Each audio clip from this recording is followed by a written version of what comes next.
O futebol está repleto de reviravoltas e hoje vamos enumerar o top 10 de reviravoltas marcantes no futebol português, de informar que serão levados alguns fatores em linha de conta, como a diferença da desvantagem recuperada e a relevância da partida.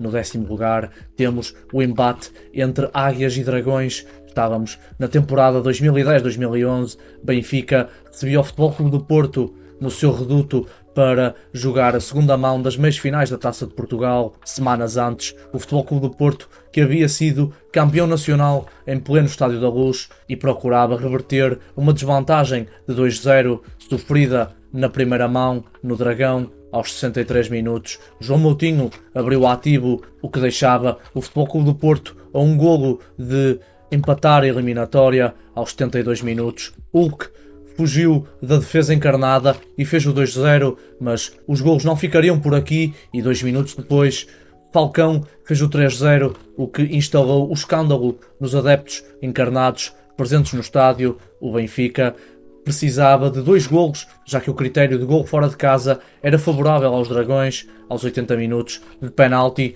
Óscar Cardoso reduziu para 3-1 e assim o Futebol Clube do Porto carimbou o passaporte para o Estádio Nacional, onde goleou o Vitória Sport Clube por 6-2.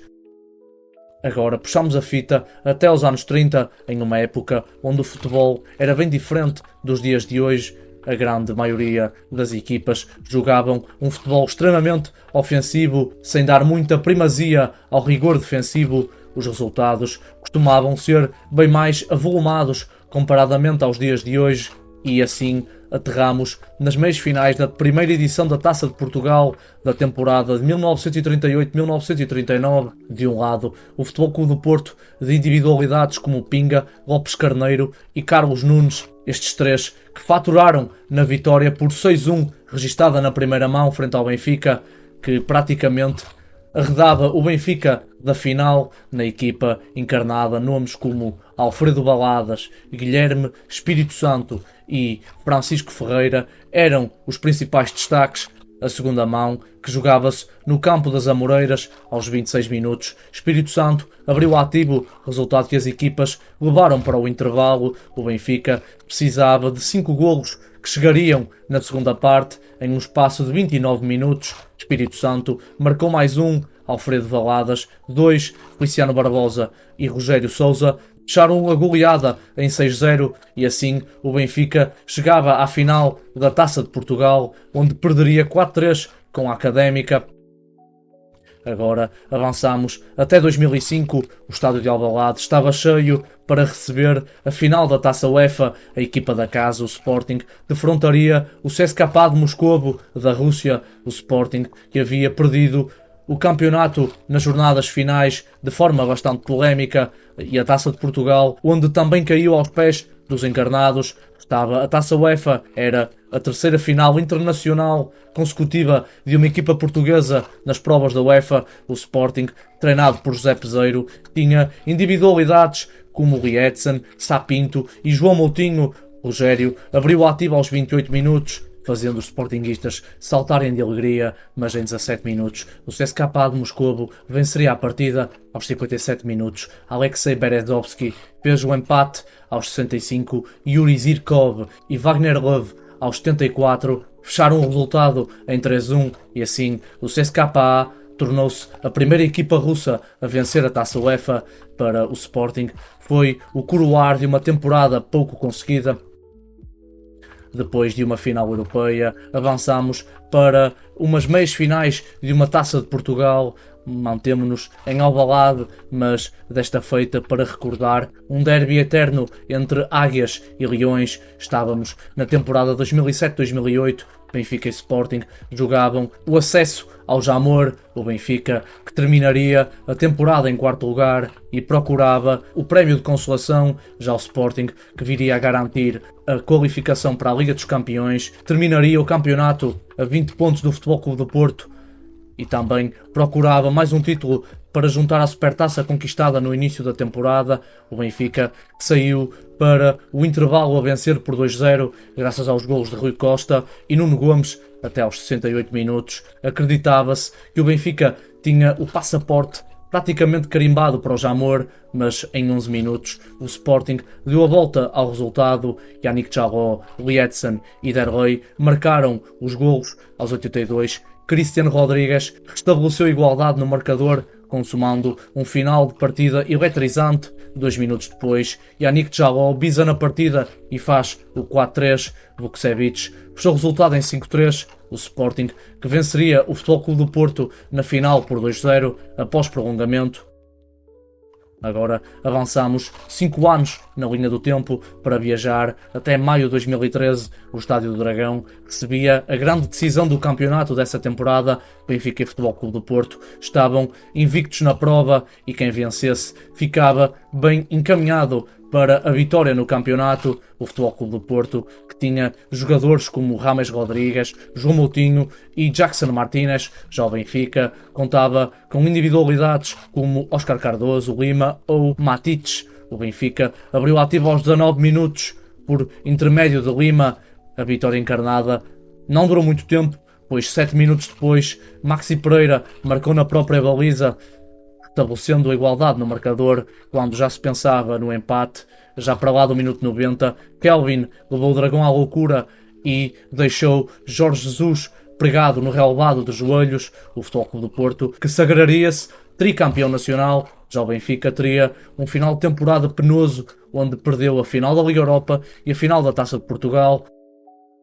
Agora avançamos 11 anos para recordar mais um clássico do futebol português. Futebol Clube do Porto e Sporting defrontavam-se em Aveiro, jogo a valer para a Supertaça Cândido de Oliveira. O Sporting de Rubén Amorim estava bastante moralizado, era o campeão nacional e havia mantido a espinha dorsal da temporada anterior, incluindo o goleador Víctor Gyökeres. Já o Futebol Clube do Porto passava por momentos de renovação, com Vítor Bruno ao comando da equipa portista, que aos 10 minutos de jogo já perdia por 2-0. Gonçalo Inácio e Pedro Gonçalves abriram o ativo e aos 24 foi a vez de Giovanni Kenda dilatar para 3-0. Assim começava a desenhar-se a goleada leonina. Aos 28 minutos Galeno reduziu para 3-1 e em 2 minutos o Futebol Clube do Porto chegou ao 3-3. Nico Gonzalez e Galeno novamente colocaram o jogo em suspenso. No prolongamento, aos 101 minutos, Ivan Jaime levou os portistas à loucura, fazendo o 4-3 final, e assim o Futebol Clube do Porto dava uma autêntica remontada no seu rival e conquistava a sua supertaça. Agora saímos dos clubes para falarmos de seleção, para recordar o embate entre Portugal e Inglaterra, a contar para a jornada inaugural da fase de grupos do Euro 2000. Portugal, que apenas havia participado em 2 europeus antes deste, em 1984 e em 1996, e havia sido sorteado em um autêntico grupo da morte, já que, para além da Inglaterra, Alemanha e Roménia compunham o grupo.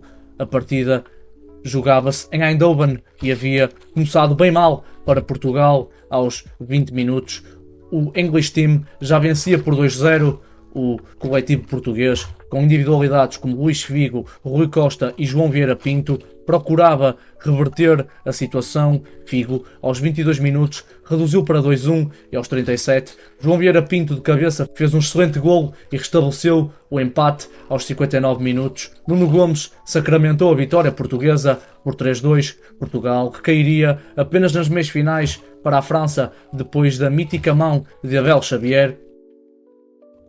Voltamos às provas de clubes e às finais internacionais para falar da primeira vitória portista na Taça dos Clubes Campeões Europeus. Era o dia 4 de maio de 1987. Futebol Clube do Porto e Bayern de Munique encontravam-se em Viena para disputar a final da Taça dos Clubes Campeões Europeus.